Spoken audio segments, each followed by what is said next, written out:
Okay. Right. Here we go. Madam Clerk, I call this meeting to order. Thursday, April 14th, 2022. Will you call the roll, please? Good evening, everyone. I will begin with Director Clark. We are doing attendance. Oh, here. I'm sorry. Physical but mental. Right. Start down good tonight. Present. Orzali, Present. White, Here. Wood is absent. Gould, Present. Kelly, Present. Sheets, Present. and President Saylor's turning it back over to you. Thank you very much. Next, we have the pledge to the flag. I pledge allegiance To the flag of the United States of America and to the republic for which it stands, one nation, under God, with individual liberty and justice for all.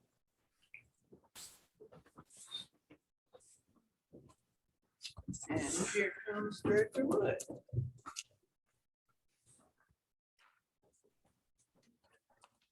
Give you a moment to get your seat. My apologies.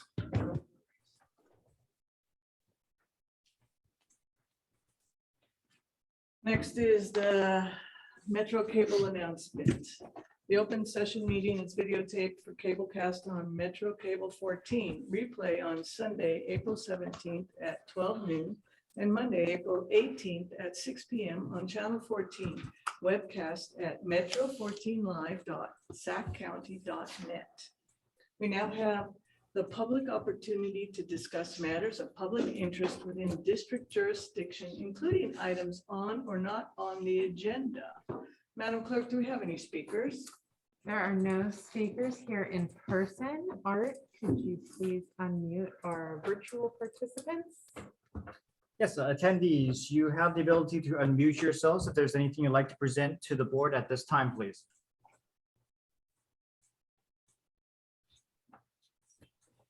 No response.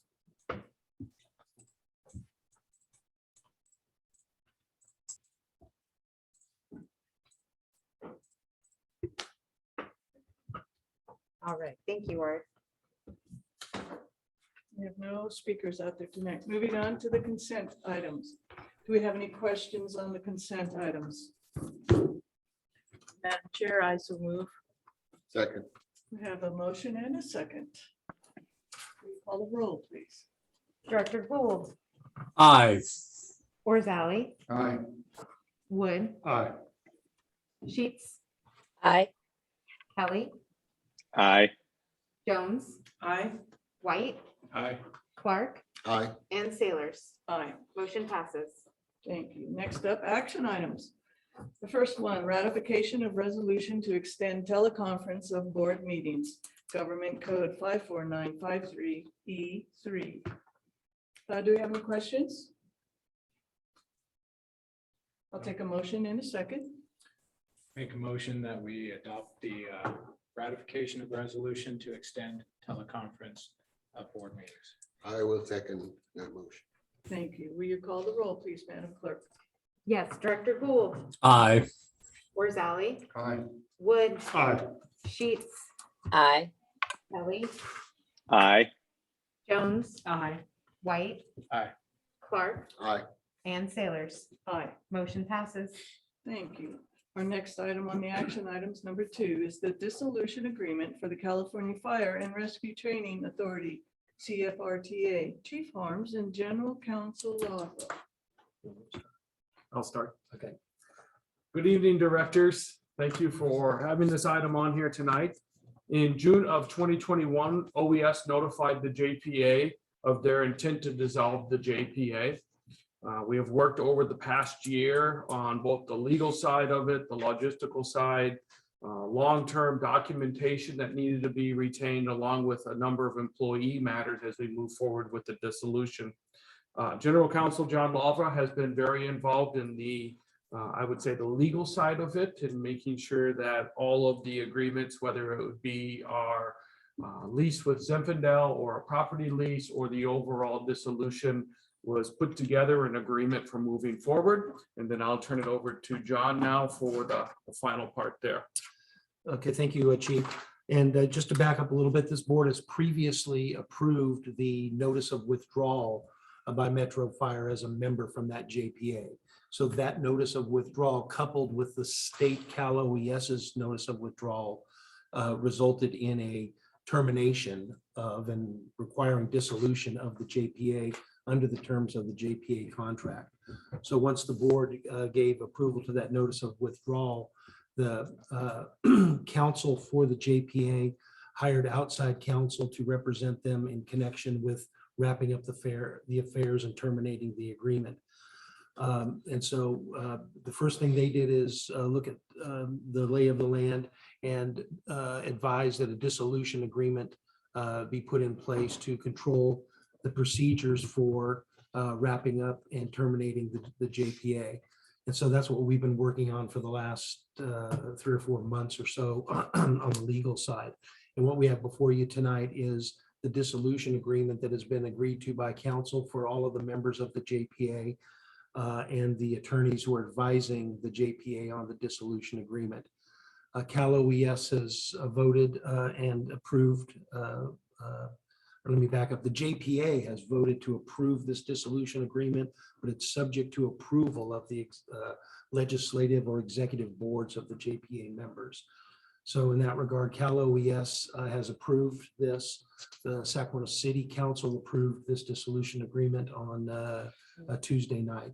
So we're here tonight asking for approval of this dissolution agreement. One other thing I should note is that the staff report indicates that we were seeking approval for the dissolution agreement and for President Director Sailors to execute the documents in connection with the dissolution agreement. That is not what we're asking for. We're asking that the board approve the dissolution agreement and give authority to the fire chief as the representative member of Metro Fire and the JPA to execute the agreement. And I apologize for that. We've had so many what has been termed by the attorneys as final agreements come through. And when it's final, it isn't final. I mean, I can't even tell you how many times we've changed a word around or a comma around. And so there's a little hitch in that part of the staff report. So the main parts of the dissolution agreement, number one, called for the termination of the JPA. It would be terminated as of the end of this fiscal year, so June 30th of 2022. So it would no longer be in legal existence. It would no longer be a legal entity. However, there's still obligations and liabilities and assets that need to be looked at and disposed of and returned and things like that. And so the parties agreed to the appointment of a dissolving member, which would be the Cal OES chief, who would be able then to work to conclude and pay off final bills, final liabilities, pay off assets, prepare an audit report, and do the things that would be necessary to wrap up the affairs of the entity, since the entity couldn't do it on its own because it ceases to exist as of June 30th. So that's one major part of the agreement. It also calls for disposition of the assets according to the original JPA agreement that was executed back in the 1990s. And so that's what the JPA is going through now, is returning property that's been contributed by members. So if there's and that's what the inventory list is that you see. So if there's certain property that has been contributed by a member, that gets returned to the member. If there's property that was purchased with JPA funds based upon contributions from the members, then that's a property that would be disposed of, and any assets that remain returned to the JPA members in proportion to their membership. The other point is that the JPA agreement allows the the dissolution agreement allows the JPA to approve up to $50,000 in retained funds. That was a number that was chosen to give enough leeway, if necessary, to pay off assets and liabilities after termination. But from last we've heard, the auditors don't think it will be that much, but they have to have some money in the accounts if necessary to write the checks and to do the things that need to be done in order to wind up the financial affairs. There's also anything that's left over in terms of assets or cash assets are returned to the members in proportion to their contributions, which is 40% to Cal OES, 30% to Sac City Fire, and 30% to Sac Metro Fire. There's also a cap at $150,000, which is very, very unlikely to come into play. And that says that if there's more than $150,000 to be dispersed, any amounts over 150 have to be approved of by the JPA board. And the reason for that is Cal OES in the final year of operation contributed more than their 40% member share, so that if we exceeded 150, Metro Fire and Sac City, if they were paid back in proportion to their contributions, could receive back more than they put in. And so it doesn't call for any particular distribution at above 150, but it requires the council to go back and determine prior to the termination of the JPA whether there's that kind of money left. I've been told, based on the current state of the audit, that there's no way that's going to happen, but it was put in there just as a protection in the event that there's a crazy amount of money left over. So those are the main points. I think it's something that is necessary to have. You have to have a contractual mechanism between the parties in order to determine how to wrap up the affairs. The terms that are in this agreement reflect and are consistent with the terms of the JPA.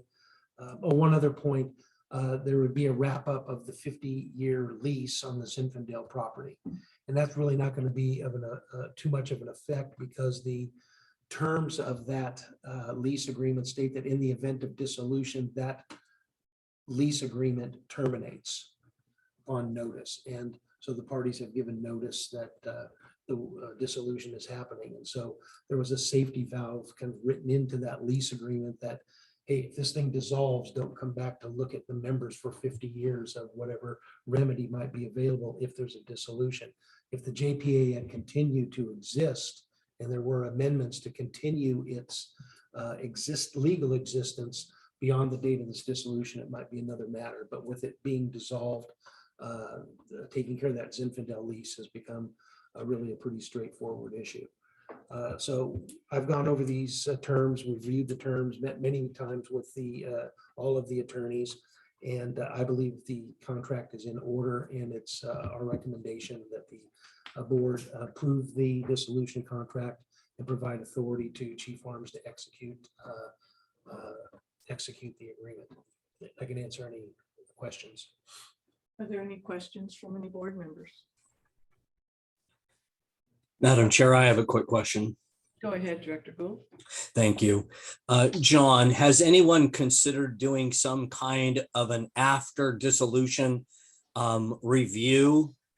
I think it's important that we look at some of the reasons that this JPA collapsed or dissolves, so that we don't repeat those same issues going forward in the future, because JPAs appear to be one of those things that government agencies try to do in coming together as different organizations under one umbrella. And I would just think that given the substance of our vision for what this could have been, it would be nice to have some kind of a report that sheds some light on why we weren't successful in this endeavor.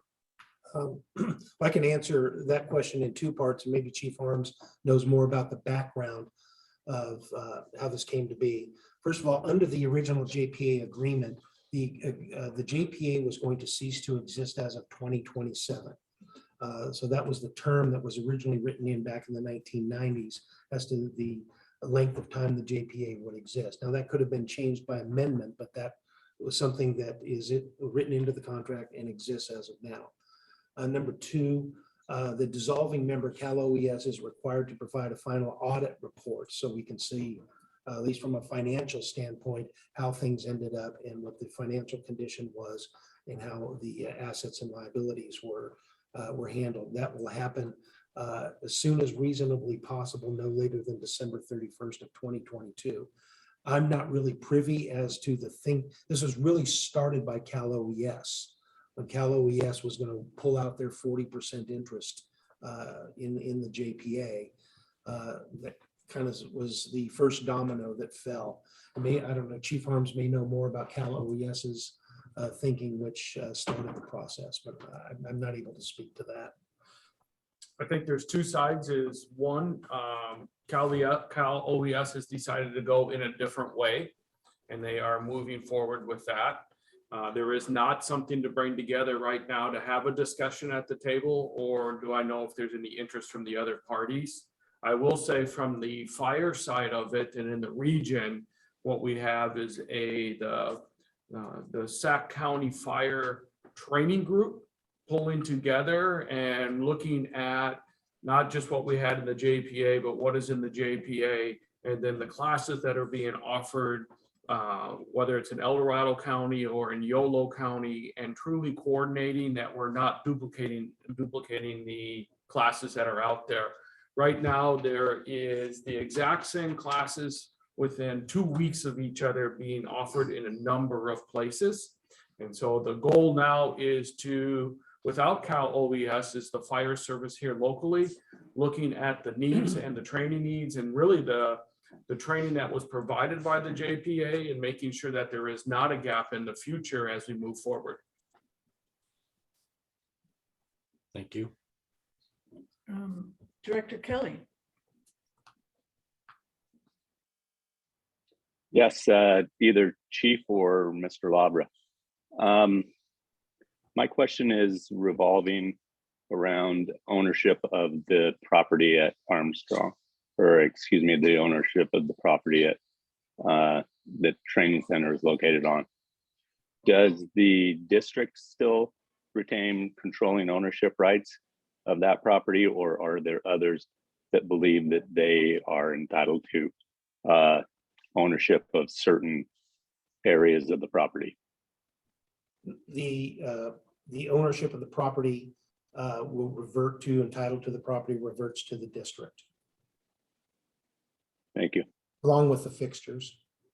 All of the props that were built out there, any of the infrastructure that was put into there, any of the additional upgrades that were done during that time, all revert to the district. With the exception of the 737, right? That's been designated as a JPA asset, so that if there's issues on how to get rid of the thing, everyone can help pay to get rid of it.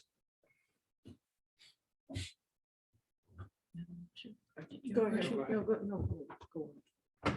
Just the inventory list that's here, is this the comprehensive everybody's, or is this Metro's inventory? Because I'm not sure, you know, it lists location as box 12, box 10. So I was trying to see if there's a way to understand how these will be distributed. So that's the inventory of all the assets that are out there. There is actually, when you look at those things, they're put together in boxes of all confined space equipment or all trench equipment. And so the request is that the training chiefs each put in different things that they would like to have. So we put in that we would like to have one of the complete sets for confined space and have that come to Metro. We agreed, both, I would say the city and Metro agreed to be less on the dollar amount of it, and to be able to have all the stuff that was for trench or all of the stuff that was made for a class. And unfortunately, a lot of the stuff that is out there, a lot of the old rope and everything really just needs to be disposed of. But it didn't make sense that you would take one part of the trench and not take the other part. And the way they were put together was, it was a mod that would be able to go teach a class with it and be able to do it. So The overall, the assets that are out there are pretty beat up and have been used, and a lot of it needs to be replaced, but there are some things that each of the agencies will move forward with. Is there anything that truly being surplus, sold, and Not right now, no. okay, just assets are being divided equitably amongst the member agencies? Correct. Okay. Yes, Director Jones, go ahead. thank you. In case there is a disagreement about distribution of the assets, how is that resolved? Are you talking about the property inventory? No, the assets. I think. Everything. Well, does it revert to the council that, like, the executor of the will, Yeah. so to speak? Yeah, the property on the inventory, that's already been looked at and inventoried, and the ownership to where that goes has been designated as either the JPA, Cal OES, Metro Fire, Okay, so or whatever. there's- So that's that. If there's a question about the distribution of assets, that's controlled by the original JPA agreement. And it's returned in proportion to the pro rata stake of each member. And if there's some dispute about that, the council has to resolve that dispute. And if the council can't resolve that dispute, and there continues to be a dispute, then the next step would have to be some legal remedy to enforce whatever position the party was taking in the situation. And refresh my memory, council is a third party, or is this council of OES? The council for CFRTA is council just for them. Okay, And they're so, not council representing, and that's why there was separate council, because if they used me or used the Sac City attorney, we would obviously have maybe a different interest in okay, how it looked. so that council that was that was associated with the previous JPA is going to handle any disagreement or discussion about distribution? Oh, the council, you mean, I was thinking council as an attorney. No, Well, you so use right that now, word. all training stops at the end of this month. Yes. Everything is been. This month? Yeah, Right? so the end of this month is the last training is done. Okay. And then we have May and June to divide up the last of the assets. Mhm. If there would become an issue where we disagreed on the limited supply of stuff that was out there, then the 3-member board, us, the city, and the OES would make the final determination on what happens with that Okay. assets at the end of it. I guess if we couldn't decide, the attorneys could get involved with it. I don't see there being an issue with the limited amount of stuff that really is out there. moving Just forward. checking in terms of trying to anticipate ways for resolution if there was a concern. No, my understanding, there's a financial auditor involved also, and they have their separate counsel. And we have the agreement that says, here's how the assets and liabilities have to be apportioned. Thank you. All right, no other questions from the board? The next 2 items will be taken care of after closed session. We need a We have motion to- and Oh. action on it. Keeping me on track. A lot of stuff. I'll make a motion that we give authorization to the fire chief to enter into the dissolution agreement. I'm trying to get back up. there. Execute. Execute the agreement. I'll second. Thank you, Madam Clerk. Will you call the roll, please? Yes, Director Gould, Aye. Orzali, Aye. Wood, Aye. Sheets, Aye. Kelly, Aye. Jones, Aye. White, Aye. Clark, Aye. and Sailors. Aye. Motion passes. All right, thank you very much. Our next 2 items will be discussed after closed session. Moving on to reports. The president's report, I have none. Next is the fire chief's report. Good evening, directors. First off, a few retirements. First, congratulations to Captain Greg Markle on his retirement. It was April 1st after 28 years of service. Greg was in his last couple of years here at EMS and did just an outstanding job, and congratulations to him for 28 years. Also, congratulations to business application analyst Sherry Martucci. She retired on April 5th after 23 years with the district. She was very helpful this past year with this dissolution, and she was very involved with the JPA a number of years ago. Recruitments that we have going on right now is the fire marshal recruitment. That closes tomorrow at 4 p.m. We have an SRP paramedic and an SRP EMT recruitment that is open. And Sherry Spot, the business applications analyst spot, is also open right now. Some updates that we did, myself and the deputies and Chief Law did a video message this week. We also, for myself, have had just a number of meetings on the Zinfandel First Responder Training Facility. And as you all know, tomorrow at 9 a.m. we will have a press conference out there with Assembly Member Ken Cooley. Also, over the last few weeks, we continue to meet with the APOT, which is the Ambulance Patient Offloading Time. The state committee with the 16 stakeholders continue to meet with the deadline of, I think it's June 15th, of completing the documentation for moving forward with what I would call either legislative or policies and procedures to improve APOT. I thought we'd already talked about it, but with the 3-week break, we had our Metro meeting with Citrus Heights on our 2x2. Director Orzali was there, and I'll let you and Director Gould kind of talk about our 2x2 that we had. We talked about some statistics over there, our impact fee, and the Zinfandel First Responder Training Facility. I also had an opportunity to go out to the Del Campo Fire Tech Program. A member who retired from here, Scott Schneider, has put together a high school program. It has been very, very supported by Del Campo and the district, and had an opportunity to spend the morning out there, not only with the students, but with Scott, and looking at what opportunities there are, especially in today's time when we look at recruiting and what they have right here in our district for being able to move forward with that. That was it was a really neat opportunity to go out there and hang out there for the day. Also, we've been doing the preliminary budget. We held our budget meetings with each of the different managers and groups going through preliminary budget. And next week, myself and the deputies will sit down and figure out the rest of the preliminary budget to bring it back to the board here in May.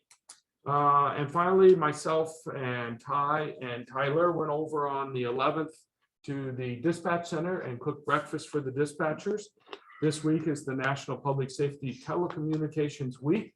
It was nice to be over there and kind of hang out for a number of hours with them and kind of have some conversation. Something a little different than they had done in the past, but it actually, each department picked a day. We went over there and cooked everybody breakfast. So very well done. That ends my report. For the operations report tonight, we have Chief Law, who is filling in for Deputy Chief Mitchell.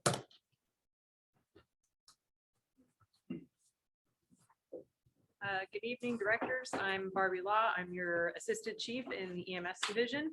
And as Chief Harm said, I've been covering Chief Mitchell since Monday this week. So some statistics for you since our last board meeting. We've run 5,799 total incidents since our last report that was given on March 24th, which is up a little bit since the last report to an average of 276 calls a day. The previous time period, we were at 266 calls per day. As far as the call types that we've gone on, we've been on 4,059 medical aids, which is actually 70% of the calls that we ran, or an average of 193 medical incidents a day. And during the same time period, we responded to 208 fires, which is 3.6% of the total calls that we ran on. Averaging about 9.9 calls per day for fires, which was also an increase from the last report. Since the last report, we've had 2 notable incidents, both of which occurred this week while I've had the coverage. So that was good for me. The first call was last night, actually, in the early morning hours. Sorry. B13 C shift actually had a residential structure fire in Orangevale. This was a two-story home with a victim trapped in an upstairs bedroom on the second story. The crews did make a rescue of this victim and get her down and out of the house and transported to the hospital. By the time they got her to the hospital, she was alert and oriented and speaking to them. And so she is going to be making a full recovery from her injuries, is the report that I had from the hospital this afternoon. We checked in on her and she's been admitted to the ICU, but is stabilized and will make a full recovery. So that was just an amazing job by our crews. Not only did they save the victim, they confined the fire to the room of origin and minimized damage to the home. So obviously a benefit for the family that's going to be dealing with the stressful time now dealing with their family member that was injured. The other major fire that we had this week occurred on Monday afternoon in Battalion 5 on B shift over on Auburn Boulevard. We actually had a 3-alarm commercial structure fire. This was a vacant strip mall that had issues in the recent past with transients entering the building, and there were reports as the crews were responding that people were seen running from the building. So when the crews first arrived, they entered into an aggressive offensive attack and announced a life priority because there were reports that there were potentially people in the building. So they did what they could to make a search. This was a pretty challenging fire. We were dealing with, the conditions were complicated by high wind. And we did have an early roof collapse on the building. So Battalion Chief Fong did an excellent job of calling out to the crews his intentions and the need to switch to a defensive mode and quickly get a PAR and account for all of our people to know that everyone was safe and out of the building before we transitioned into that defensive attack. So that was a great job by Chief Fong. All told, it was 17 engines on scene, 6 trucks, 6 chiefs, EMS 24, and we had training captains out that assisted with some of the command and control functions on this fire. We did have some assistance with our partners from the Sacramento Fire Department to get control of this fire. It did take about 2.25 hours to bring this under control, and we did need assistance from Sac Suburban Water to boost the pressure in the area to support the aerial master streams and the ground monitors that were needed to control the fire load. I'm happy to say that we did not have any civilians injured and there were no firefighters injured on this incident as well. And the operations were supported by both our CERT team and our reserve firefighters who came out and brought the air rig to keep all the firefighters supplied with air and food and water. And logistics assisted us with ordering a fuel truck because we did have some apparatus that had been pumping for so long that were running low on fuel. So thanks to logistics for helping out with that. Both of these fires are still currently under investigation by our arson investigations unit. So hopefully in the future, we'll be able to give you a report back on that. From the training division, I have an update from the Fire Academy. They're just finishing up week 7 of the academy. We've got 41 recruits currently. They completed their module 1 testing last week. And so we did lose a couple people through that testing process. This week they're currently working on their firefighter survival skills. So this is also known as their self-rescue skills, which is important for them to have before they enter into Fire Control 3, where they start doing some of their live burns. I have a couple of updates from the EMS division, and I would like to brag about some of my people, so humor me. First of all, Medic 62 on the C shift was recognized by UC Davis Medical Center for their exemplary care of a STEMI patient that occurred on March 31st. The crew actually identified STEMI very quickly. They immediately transported that STEMI 12 lead to the hospital so that they could get the cath lab ready. Once they got to UC Davis, they had a 34-minute door to intervention time, which is fantastic.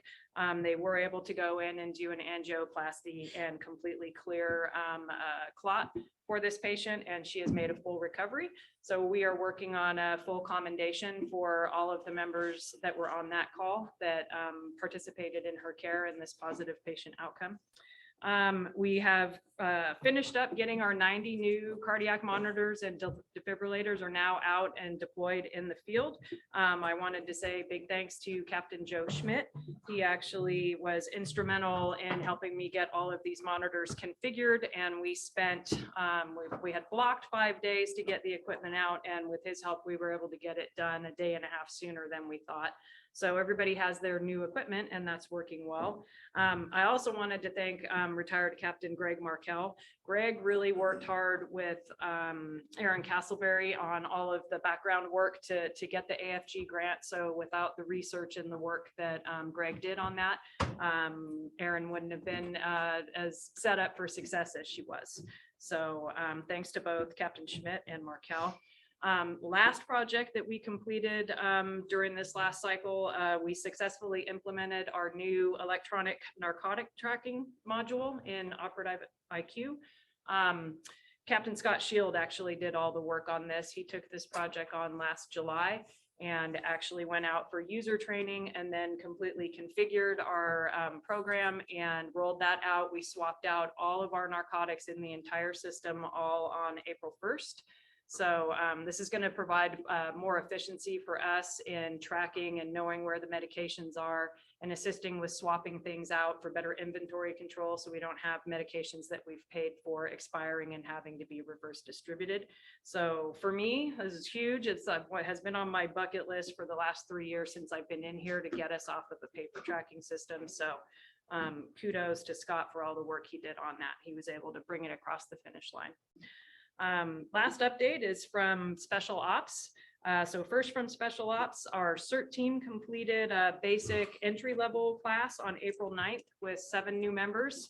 So I think that's really going to be a benefit for the program as we're approaching fire season and our holiday weekends on the river. They're always a great help out there with water safety and then supporting our extended fire operations. So it's good to see that those numbers are increasing.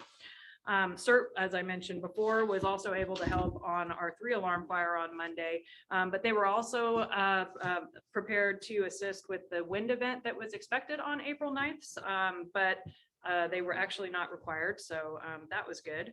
And then 3 of our dozer operators traveled to Camp Pendleton with our 2 dozers, and each member completed about 60 minutes of training in a variety of terrains in preparation for this year's fire season. So that's all I have. It's been a busy couple weeks.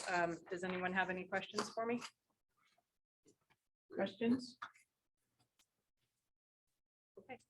I just wanted to thank Chief Harms for giving me the opportunity to step in this week and cover for Adam. Thank you. Thank you very much. Moving right along to firefighters local 522. Your turn, man. Sorry. Good evening, board. I also would like to congratulate Greg and Sherry on their retirement. They are great people and they were valued members for a long time. They brought a lot of good things to the organization. And so I'm happy that they're both off enjoying retirement. I would like to thank the members of this board for the priority that you have made to reconnect with the membership. Specifically this last week, President Sailors and Director Orzali, you're spending time with the crews out in the firehouses.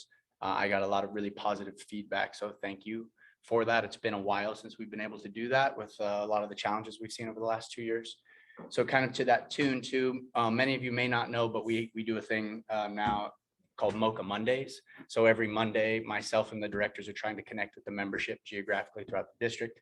This time we got a little bit creative and we called it Mountain Mike Monday because we brought pizza to Fleet to connect with the folks from Fleet and facilities. And we also had some crews there. Really good conversation, just talking about the challenges that we all face and opportunities moving forward. And quickly the energy switched to mental health, specifically because of the event in South Placer on April 5th with Trent Jennings and the tragedy that took place there. A lot of us talked about the challenges that we currently are facing. And so in that, Jeremy Crawford was there. He's our Director of Member Services. He did a good job sharing a lot of the tools that we have available, EAP, FireStrong, our peer support, spousal support groups. So I feel like we in the organization are very fortunate to have those things. One thing we took from that conversation is that we're still healing. It has been a really challenging couple of years. And the challenge has been different for everybody based on family impact, personal, professional, all of those things. So moving forward, I know it's going to still take some time. We're going to have staffing challenges as people heal. This week is a snapshot of spring break and people wanting to be with their families. Literally, I think Disneyland just allowed people to go shake Mickey Mouse's hand. So everybody wants to go do that because they have not been able to for 2 years. So I anticipate us still working through that healing process through the summer. And we are absolutely committed and prioritizing ensuring that we provide quality service to our communities. But I think that we as an organization, with your leadership and the fire chief, are going to have to look at collective, creative work schedules and opportunities for folks to be able to navigate that. And we may see changes and have to be more agile than we've ever been in the past. We're already starting that with our service delivery committee and how we are looking at our deployments into the future. So I think I just want to leave everybody with coming out of that conversation at Mountain Mike's Monday was use the tools that we have, and that goes for everybody. I'm sure that a number of you are feeling the same stresses that all of us are. It was a challenging time for us, but use the help. And if somebody asks for it, be the help as well, right? So again, thank you all for your support. And that concludes my report. Thank you very much. Next up, committee and delegate reports. First, the executive committee met tonight at 5 p.m. There was no reportable action taken. We will meet again on May 12th at 5 p.m. Next up, Communication Center JPA. Looks like it is DC. Bailey. Good evening, Ty Bailey, Deputy Chief of the Administration. I'm covering for Chief Wagaman, who is attending the Western Fire Chiefs Community Wildfire Resilient Project out of state. The last regularly scheduled board meeting was scheduled for April 12th. That meeting was canceled, and the next board meeting is scheduled for May 10th at 9 a.m. here at Metro headquarters. That is the end of my report. Thank you. Thank you. Next up, California Fire and Rescue Training JPA Chief Farms. Our next meeting is April 20th. No other report. End of report. Next up, Finance and Audit Committee, Director Rosali. Finance and Audit Committee has not met, and the next meeting is to be determined. Thank you. Next, Policy Committee, Director Gould. It looks like the policy committee will have a meeting May 12th at 5:30 in chambers. Thank you. Next up, board member questions and comments. Nice. Who shall we start with? Director Jones. What a surprise. Thank you, Madam President.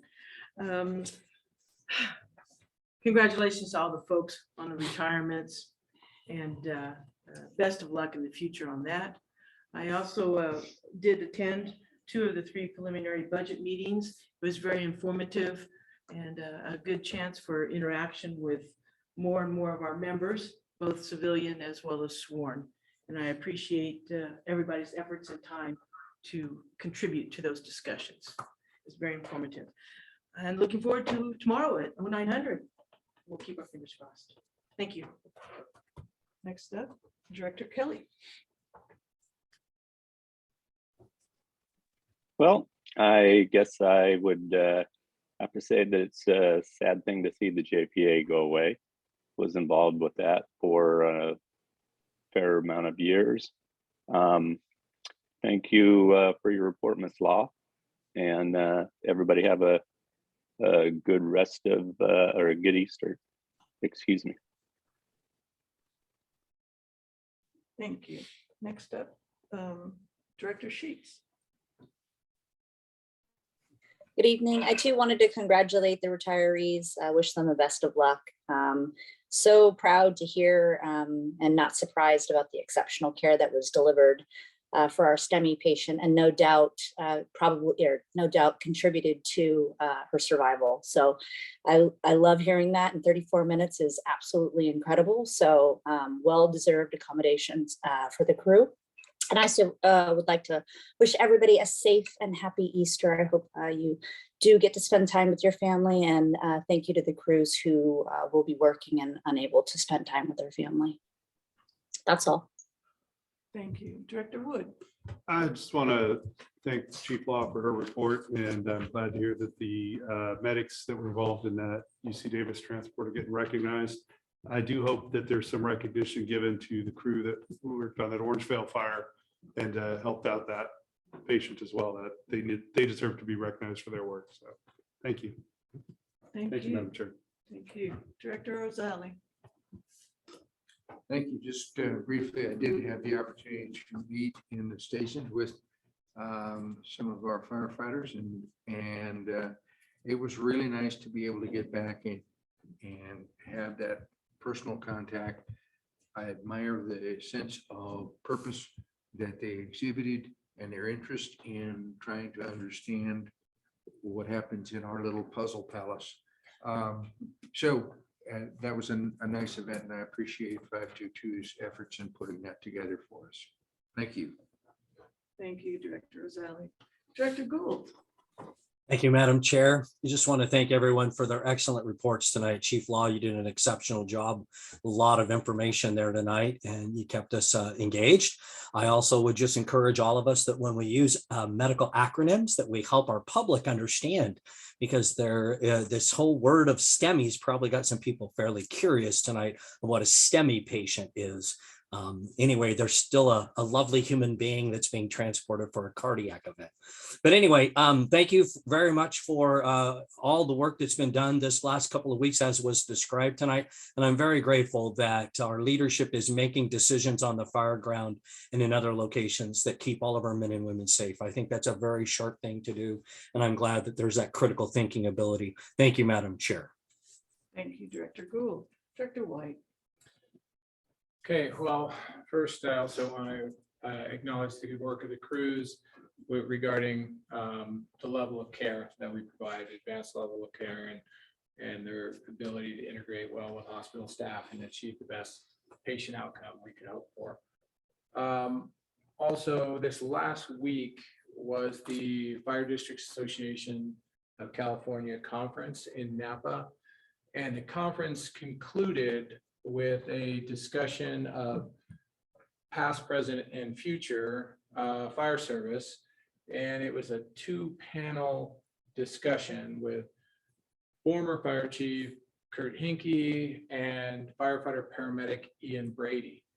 And I just want to say I was very impressed with firefighter Brady, the way his composure, the way he responded to the questions of this facilitated discussion. And I think that, ultimately it was very beneficial discussion. I think it helped people gain more perspective and even an appreciation for our newest members of the fire service, how they view the job, the way they think, act, and feel about the job and the organization. So I was very impressed by Ian Brady, the way he answered the questions and presented himself, and he represented Metro Fire very well. And I just wanted to thank him for doing so.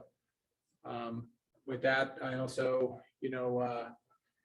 it's unfortunate to see the JPA dissolution. I'm glad that we got as many years out of that partnership or relationship as we did, and I'm sure that we will find new ways to move forward and collaborate with each other. So, thanks. Thank you. Director Clark. Happy Easter. That's it? That's it. All right. Everything else has been talked about.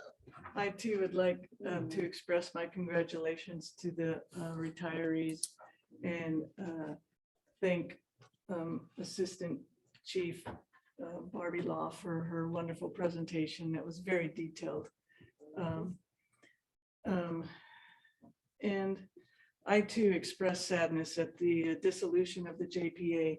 That was a very special JPA because it was the only training, regional type of training in the state of California that actually a part of one of the partners was the state of California. There were no other JPAs or training partners in this state that actually had the state of California as one of the partners. So that for me is a sad thing to see go away. But it opens new doors. And so hopefully we will find new solutions and other training opportunities. I just want to remind everyone to have a happy Easter and stay safe out there and continue to do the great job. And thank you, Engine 26, for your wonderful dinner the other night. Have a nice evening. Stay safe. And we are going to close session now. Thank you.